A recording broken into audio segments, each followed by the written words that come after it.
Hey guys, welcome back to the channel. Today we are going to go over the new daily content in NHL 21 for Hockey Ultimate Team. We received some new Lit versus Grit cards, as well as some interesting Primetime guys that we are going to go over and see if there's any value in them, to see if they can't help out your squadron. Make sure, guys, again, subscribe to the channel if you haven't already for daily NHL content. Put that notification on, as I do appreciate it. And catch me live on Twitch if you want any of your questions answered, starting at 10 a.m. Eastern Time. Again, link is down below. Thank you for everyone that has come by from YouTube to Twitch to catch my streams. I really appreciate it. But let's get into the new cards for October 19th. All right, so I'm only going to go over a few of the Lit versus Grit cards because there's only a few that I find interesting. Now, 80 overall Conrad Abdulhauser, I believe ex-Shark. Great size at 6'5", 225, and his skating stat, a little misleading at 86 overall. The reason why it's so high is that 96 balance, 87 agility, and 86 endurance. However, speed and acceleration, the two most important skating stats for defensemen, are only 81, so it makes it really tough. That shot as well is just an absolute disaster. You're never going to fire a wrist shot with him with 67 accuracy, 70 on the slap shot, and 88 shot power, which isn't bad at all. It's just a crazy combo of stats here. When you look at his passing as well, it's at 77. Body checking, however, at 88 is nice. If you are looking for a really budget giant defender that can help you get the puck back in your own zone, this might be a good card. However, in my opinion, you're going to need distributor on. 81 is really low, especially in how the meta for NHL 21 is, where they just burn down the wings. If you don't have distributor, that's fine, but you're going to need someone like, Cale Makar or Erik Karlsson to be paired with him, because he is going to be awfully slow for you. But this is actually a really good budget giant defenseman. If you can't afford the Victor Hedman, something like that, this isn't a bad option for you. So he would be the Grit Conrad Abdulhauser. Then we've got the 81 overall Nils Hoglander, 5'9", 185.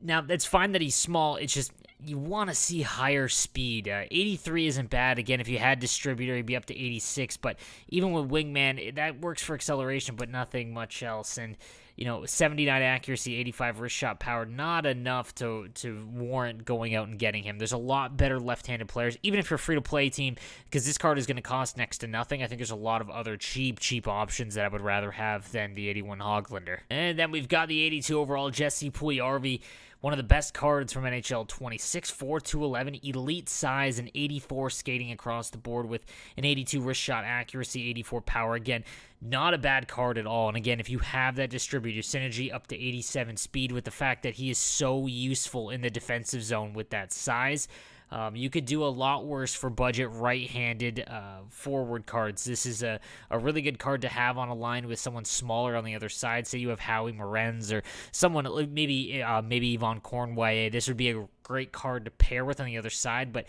again, you want to take advantage of having really fast wingers. So if you don't have distributor on, it's, I would much rather have other faster players than him, but he's going to be elite in his own zone. On to today's primetime cards. We've got the 81 overall Dominik Kubalik, and again, good size, but just not enough speed on the wing. He's got a decent shot at 84 and 85, but even with distributor on, his speed's still going to only be 83. This would be a pass from me.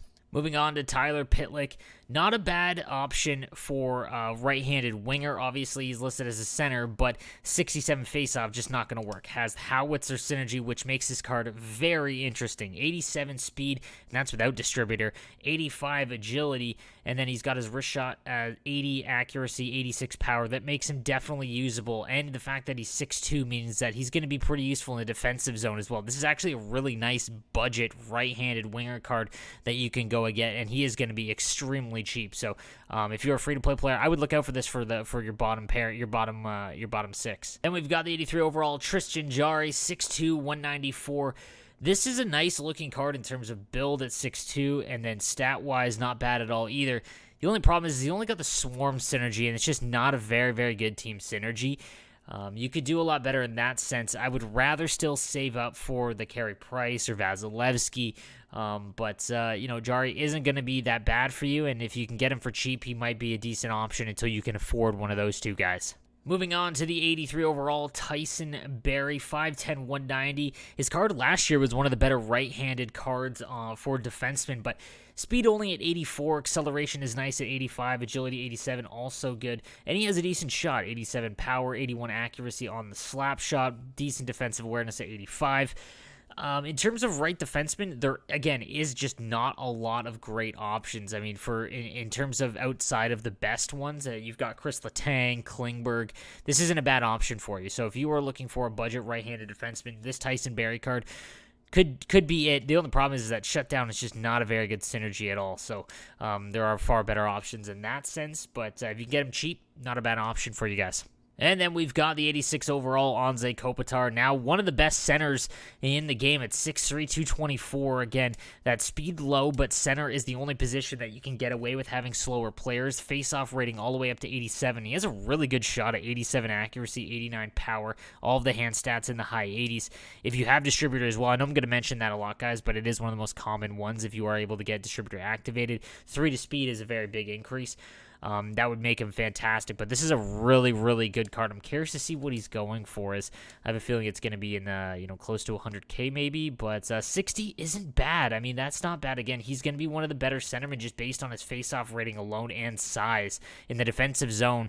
Anyone over 6'2" is really valuable because you are going to be able to bump people off the puck, and he's got that good defensive awareness at 89. This is a nice card and one of the better centers that you can get. So I would look to see if he drops into the 50s, but not bad at all. So guys, that is going to do it for today's content. Again, subscribe to me on Instagram. If you go and follow me on Instagram, I will post all of the new cards kind of quicker there if you aren't able to watch the video or anything like that. If you follow me on Instagram, you'll be able to see the new cards as I release them. Today I had a couple meetings, so I wasn't able to, but I try to release them about 30 minutes after launch. So if you want to follow me on Instagram, again, link is down below. It's Sleeveless Gaming on Instagram. Hit me up there. If you have any questions, I try to get to my DMs on Instagram as well, but it does take me a little bit of time. But thank you guys for watching, and I will see you later on.